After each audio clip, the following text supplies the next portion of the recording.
यूँ तो देश की पत्रकारिता चौथा स्तंभ कहा जाता है, लेकिन कुछ पत्रकार आज के समय में पैरोकारिता करते नज़र आ रहे हैं। और अभी हाल ही में देखा जाए कि मुंबई के अंदर एक पत्रकार के ऊपर दुर्व्यवहार हुआ पुलिस की तरफ से। यही आरोप है कि उनको ज़बरदस्ती उनके आवाज़ से उठा के ले जाया गया है और इसकी पैरवी करने के लिए उतर आए हैं बीजेपी के कुछ नेता। यहाँ तक के सांसद लोगों का भी बयान आ चुका है कि चौथे स्तंभ पर प्रहार किया गया है इसके लिए। आइए हम इसी बातों पे लेकर के बात करना चाहते हैं कांग्रेस के युवा नेता सिकंदर अब्बास रिजवी से और पूरी जानकारी चाहेंगे कि इसके ऊपर इनका क्या कहना है। जी सिकंदर साहब, बहुत बहुत धन्यवाद जो आज आपने इतना अहम मुद्दा उठाया और हम आपको बधाई के देना चाहते हैं। जिस हिसाब से आपने बताया कि देश का चौथा स्तंभ मीडिया है, हकीकत में पहले जो सरकारें रहीं उसमें तरजीह दी गई और तरजीह देती जा रही थी। देश का चौथा स्तंभ मीडिया था, मगर जब से भारतीय जनता पार्टी आई है, कुछ राष्ट्रीय लेवल के पत्रकार वो अब पत्रकार नहीं रह गए, वो बीजेपी के प्रवक्ता हो गए। अगर पत्रकार होते तो सत्ता में जो बैठे हुए लोग हैं उनसे सवाल पूछते, ना कि विपक्ष से सवाल पूछते। रोजगार के मुद्दे को उठाते, जो आज मजदूर लॉकडाउन में फंसा हुआ था उस मुद्दे को उठाते, बेरोजगारी पर उठाते, कितनी नौकरियां देश से छीन ली गई उस मुद्दे को उठाते, मगर इन लोगों ने उस मुद्दे को नहीं उठाया। आज देश के अंदर महिलाओं पर इतने अत्याचार हो रहे हैं, दलितों पर अत्याचार हो रहे हैं, सभी वर्गों पर इतने अत्याचार हो रहे हैं, खुलेआम अपराध बढ़ गया है। इस पर इन्होंने सत्ता के लोगों से सवाल नहीं पूछा। पूछा क्या? पूछा ये कि केवल हिंदू मुसलमान, पाकिस्तान, और कोई सवाल नहीं पूछा। जिस हिसाब से आप महाराष्ट्र में जो हुआ है, आज बहुत अच्छा डिसीजन महाराष्ट्र पुलिस को मैं बधाई देना चाहूँगा कि उन्होंने बहुत अच्छा डिसीजन लिया है। क्योंकि अर्णब गोस्वामी जी जिस हिसाब से बयान कर रहे थे वो पत्रकारिता के हिसाब नहीं शोभा देती। वो एक एडिटर थे और चीफ थे उसके, और उनके बयान जिस हिसाब से आ रहे थे, पाकिस्तान, उल्टे सीधे सवाल जवाब स्टूडियो में बैठकर खुलेआम करना।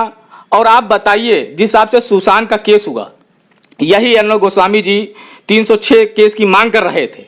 आज इनके साथ जो क्या कांड हुआ, उसने तो सुशांत केस में ये तो नहीं लिखा गया कि रिया चक्रवर्ती ने मर्डर किया है, सुसाइड नोट तो नहीं मिली, मगर जिस केस में ये 306 वाले में फंसे हैं उन्होंने तो सुसाइड नोट भी पूरी बरामद हुई और इन्होंने 3 लोगों के नाम, सुसाइड नोट देने वालों ने 3 लोगों का नाम भी दिया, उसको इंसाफ नहीं मिला। और आने वाले टाइम में आप देखिए, जब उसने सुसाइड नोट दिया उसके बाद 2018 में सरकार नहीं थी, जैसे ही सरकार हमारी बनी है, गठबंधन की सरकार बनी, उसने न्याय दिलाने का फैसला किया, आज उसको न्याय मिल रहा है। अर्णब गोस्वामी इस हिसाब से बयान देते हैं। देश का पत्रकार एक हिसाब से बात करता है, शिक्षा पर बात करता है, रोजगार पर बात करता है, बेरोजगारी की बात करता है, सत्ता के लोगों से पूछता है। आज अमित शाह जी कहाँ से जाग गए? कोरोना में इतने लोग मारे जा रहे थे, पैदल चल रहे थे, तब कोरोना पर इतना इन्होंने कुछ बयान नहीं आया कि यात्री फंसे उनको कैसे किया जाए, उनके साथ कैसे उनकी व्यवस्थाएं उपलब्ध कराई जाएं। आज जब एक पत्रकार पर बता रहे हमला हुआ तो बता रहे चौथा स्तंभ। आप बताइए नीचे स्तर पर कितने पत्रकार मार दिए गए, जिला स्तर पर पत्रकार मारे गए, क्या इनके नेताओं ने सवाल उठाए? प्रदेश स्तर पर देख लीजिए, कई पत्रकारों को गोली मार दी गई, सवाल उठाए गए? नहीं उठाए गए। सवाल क्यों अर्णब गोस्वामी पर बीजेपी पूरी मचल रही है, घबराई हुई है? क्योंकि कुछ मुद्दे हैं, उसके पास कुछ सवाल है, कुछ जवाब है। क्योंकि जब अर्णब गोस्वामी फंसेंगे तो भारतीय जनता पार्टी के कई नेता फंसेंगे उसमें। मेरा आपसे ये कहना है, अर्णब गोस्वामी जिस हिसाब से बयान दे रहे हैं, आज जैसे कि आतंकवादी देश के लिए सबसे नाशककार होता है, घातक साबित होता है, वैसे देश के लिए सबसे बड़े आतंकवादी अर्णब गोस्वामी जी हैं। क्योंकि इन्होंने जहर उगलने का काम किया है। हिंदुस्तान के मोहब्बत, प्यार, एकता, अखंडता को इन्होंने चूर चूर करने का काम अगर किसी ने किया, अर्णब गोस्वामी जैसे नहीं किया। और कुछ पत्रकार और भी बचे हैं, उनके भी फैसले जल्दी उनको इनाम मिलने वाला है और सरकारें इनाम देंगी, ऐसा नहीं है। जनता अब जाग चुकी है। जनता हिंदू मुसलमान में नहीं भटकने वाली, जनता पाकिस्तान को नहीं देखने वाली। जनता ये चाहती कि हमारा हिंदुस्तान तरक्की करे। आज हिंदुस्तान किसके हाथों में चला गया? कुछ उद्योगपतियों के हाथों में चला गया। एयरपोर्ट बेचे दे रहे हैं, सारी कंपनियां आप बेचे दे रहे हैं, निजीकरण करे दे रहे हैं। सरकारी नौकरी कहाँ गई? और इन्हीं के मंत्री जाते हैं अलग क्षेत्र में चुनाव प्रचार में, कहते हैं 19 लाख नौकरी देंगे। और यही मीडिया क्या दिखलाती है? यूपी में इतनी नौकरी। यूपी का आंकड़ा तो देखिए क्या आंकड़ा है। हकीकत आप जानिए जमीन पर स्तर पर क्या चल रहा है।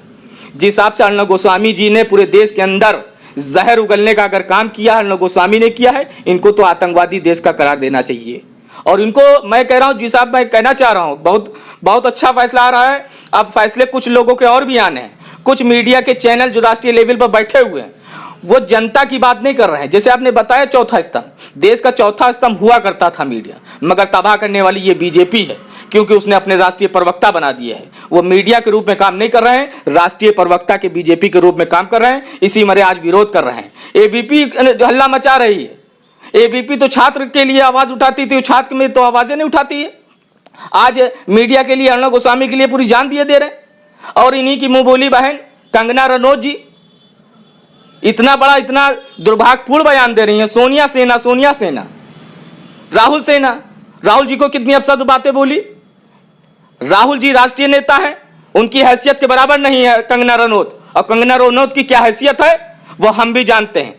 इनको हैसियत नहीं मालूम है, अपनी हैसियत भूल गई हैं। इनके भी अब जेल जाने के दिन आ गए हैं। कंगना रनौत भी अपना हिसाब किताब, उनका टाइम आ गया है, अपना बोरा बिस्तर बांध ले, क्योंकि अर्णव गोस्वामी अब जेल में हैं। और कुछ पत्रकार और कंगना रनौत जैसे जो देश के अंदर जहर उगलने का काम कर रहे हैं, देश के नौजवान, देश के लोग जो हिंदुस्तान से मोहब्बत प्यार करते हैं, हिंदुस्तान के लिए जान निछावर करना चाहते हैं, तो इन लोग देश को, जो इन लोग आज जहर के अंदर जहर उगल रहे हैं देश के अंदर। और कुछ चैनल और हैं, और उसके बाद कंगना रनौत जैसी, जिस हिसाब से हमारी राष्ट्रीय अध्यक्ष के ऊपर बयान दे रही हैं। अब यही प्रधानमंत्री पर कोई बयान देता तो वो आतंकवादी होता, देशद्रोही होता। क्या सोनिया जी देश की नहीं है? क्या राहुल जी देश के नहीं है? केवल बीजेपी वाले देशभक्त हैं और पार्टी के लोग देशभक्त नहीं हैं। हिंदुस्तान ये हमारा, हम भी देशभक्त हैं। आप प्रूफ मांगने वाले नहीं हैं। जब ये आज़ादी के, जब उसमें आज देश आज़ाद की होने की बात हो रही थी, इन्हीं लोग देश के अंग्रेजों के साथ गुलामी कर रहे थे। इन्होंने देश के साथ, अंग्रेजों के साथ गुलामी की है, चमचागिरी की है। हमको ना बताएं राष्ट्रभक्त, हमको ना बताएं। हम लोगों के सीने में राष्ट्रभक्त बसा हुआ है। हम लोग जानते हैं देश से मोहब्बत करना, हम लोग जानते हैं देश से प्यार करना। अर्णव गोस्वामी जैसे लोगों को सीधे जो गिरफ्तारी हुई है, मैं तो सीधे कहता हूं, जिसे आतंकवादियों पर केस लगता है, वैसे अर्णव गोस्वामी पर भी आतंकवादियों जैसा केस लगना चाहिए। इस वक्त बिहार के चुनाव चल रहे हैं, इसके बारे में क्या कहेंगे आप? देखिए, एक बात बता दें, प्रधानमंत्री जी के जुमलों से हर आदमी परेशान हो चुका है। वो मन की बात आप नहीं सुनना चाहता, वो मोदी जी से सीधे कहता हमारी दिल की बात सुनिए। इनके जुमले 2014 से जो चालू हैं, राम मंदिर के नाम पर ले लीजिए, चाहे धारा 370 पर ले लीजिए, अब सारा मसला हल हो चुका है। और रोजगार देश के अंदर है नहीं, हर नौजवानों को रोजगार चाहिए। और ये लॉकडाउन अभी आपने देखा था, यही सत्ता में बैठे हुए वहाँ के नीतीश, माननीय मुख्यमंत्री नीतीश कुमार जी ने यहीं पर रोक दिया था कि बिहारियों की एंट्री नहीं है। अब बिहारी बेचारा मजदूर करता, अगर बिहारियों में आप वहाँ पर उद्योग लगाए होते तो बिहारी आपको आज नकारता ना।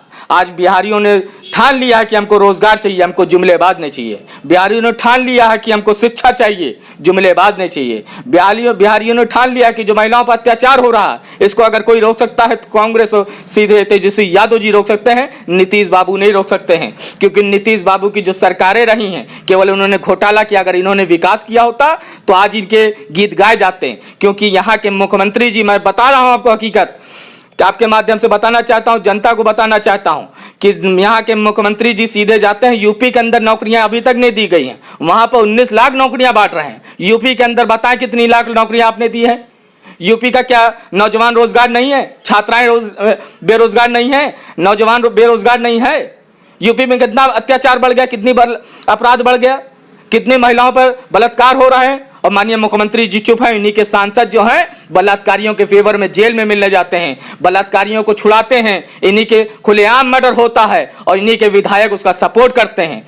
और आज देख लीजिए, आने वाला टाइम जो माननीय गठबंधन की, महागठबंधन की सरकार है, तेजस्वी यादव जी ने माननीय राहुल गांधी जी के नेतृत्व में पूर्ण बहुमत से बिहार में सरकार बनने जा रही है। जुमलेबाजों की सरकार खत्म होने जा रही है। क्योंकि आदमी जान चुका है केवल ये फेंकू हैं। ये कहते थे देश का मैं चौकीदार हूं। अगर चौकीदार होते, कितने लुटेरे देश से भाग गए और ये चुपचाप बैठे रहे। लुटाने वाला कौन है? लुटाने वाला देश के प्रधानमंत्री नरेंद्र मोदी जी हैं। इनको जनता को बताना चाहिए, जनता का पैसा है, खून पसीने का। पूरे हिंदुस्तान की 135 करोड़ की जनता का पैसा खून पसीना लगा के पूरे देश को बनाया है। उसका भी तन पसीना बहा है, खून बहा है। आज वो बैठ के सत्ता के अंदर कहते थे मैं तो चाय वाला हूं, चौकीदार हूं। जो अपनी धर्मपत्नी का नहीं हुआ, वो देश की आवाम को क्या होगा?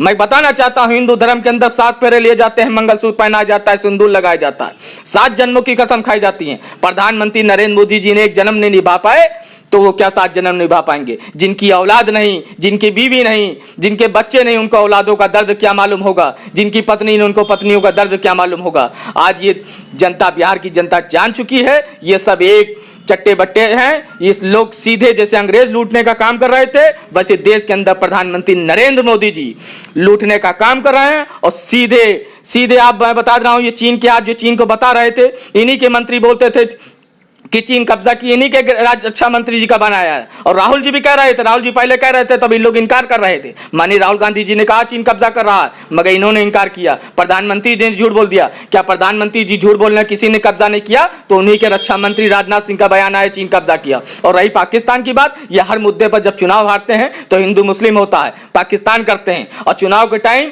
इनको, इनके मंत्रियों को सटीक पता होता है। बयान बिहार में देख के आते हैं, अगर चुनाव होने जा रहा है, अगर नहीं जीते तो 300 आतंकवादी घुस जाएंगे। इतनी तो सटीक खबर तो अपने अपने बाप के बेटे को नहीं होती है, बेटे की नहीं होती है। जो शादी करता है एक पिता अपने बेटे की, उसको इतनी जानकारी नहीं होती कितने बाराती आएंगे, और इनको इतनी खबर होती है सटीक 300 पर आतंकवादी आ रहे हैं। क्या गिन के ये भेज रहे हैं पाकिस्तान से?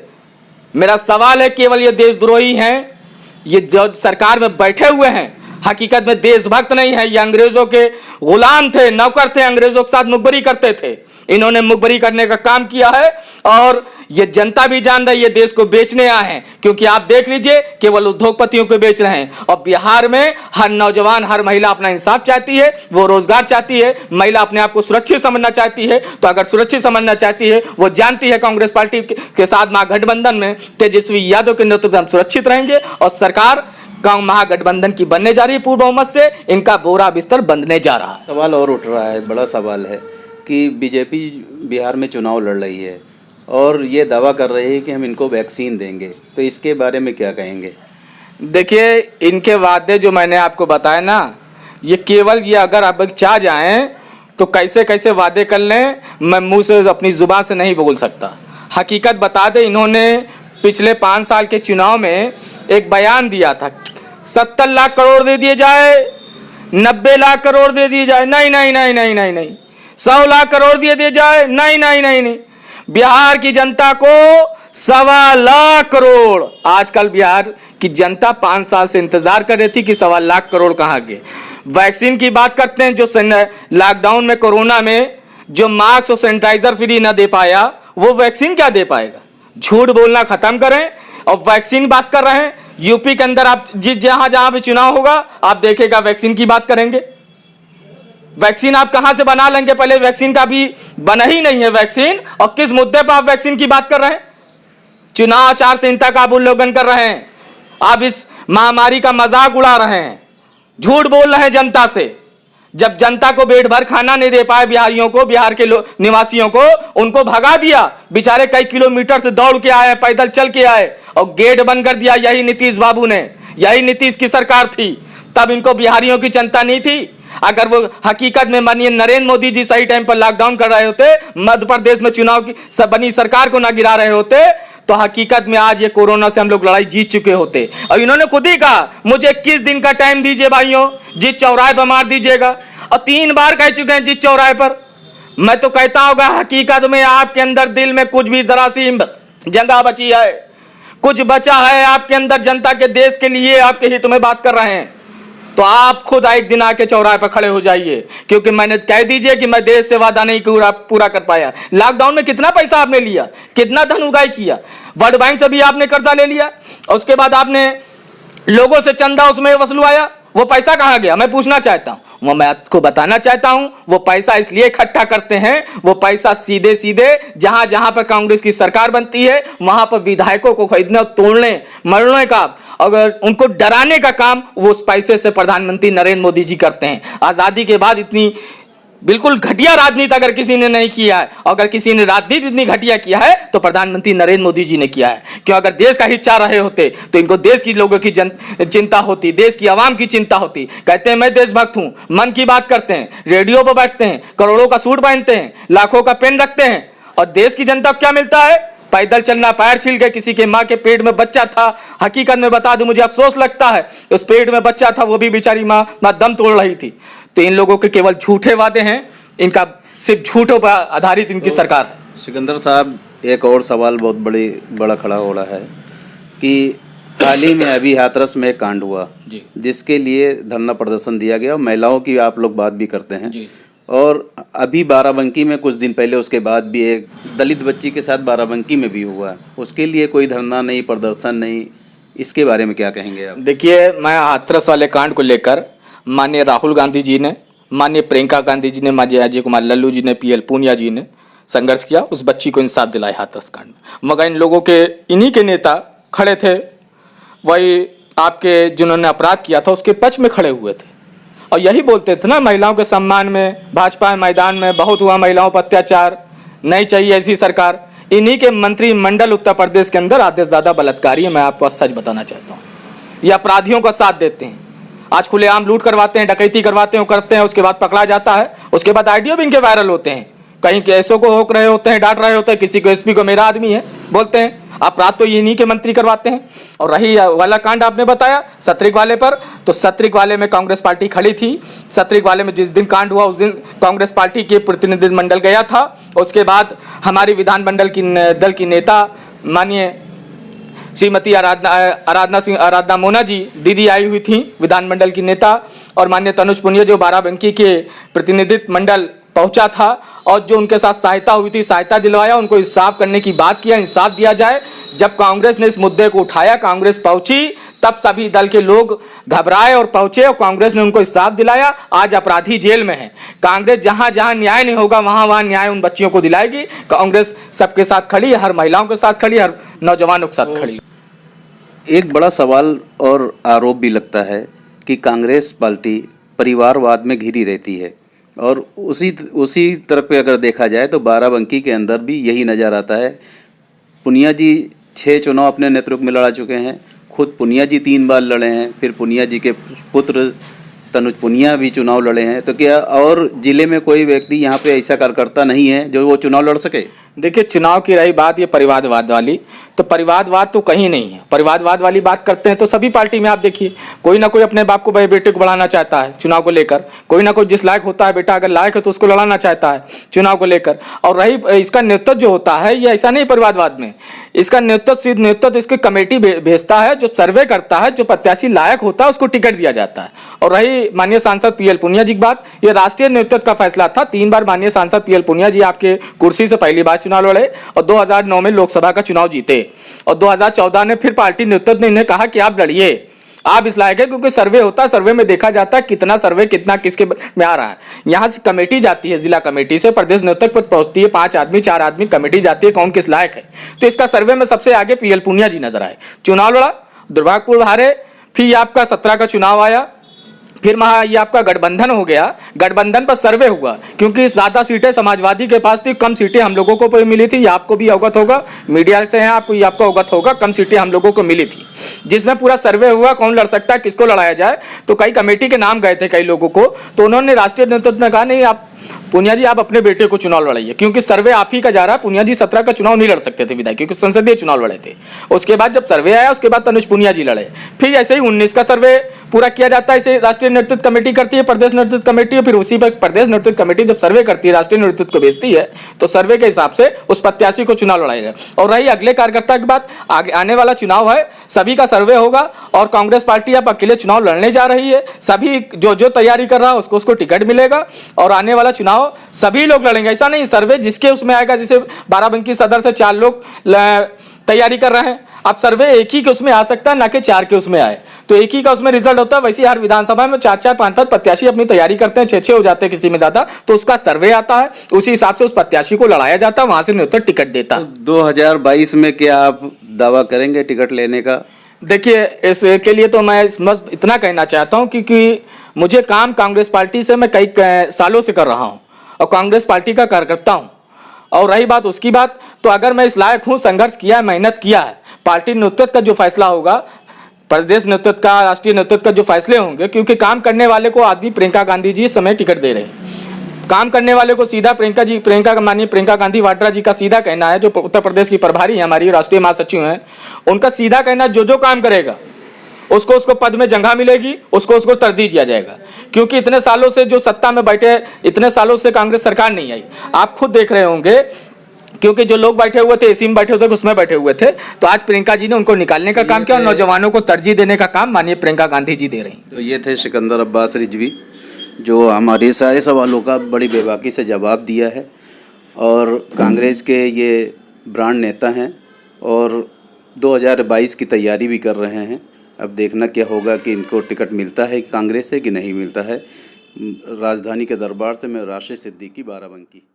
हमारे चैनल को सब्सक्राइब करें व बगल में बेल नोटिफिकेशन को ऑन करें, जिससे हमारी हर लेटेस्ट न्यूज़ आप तक पहुंच सके सबसे पहले।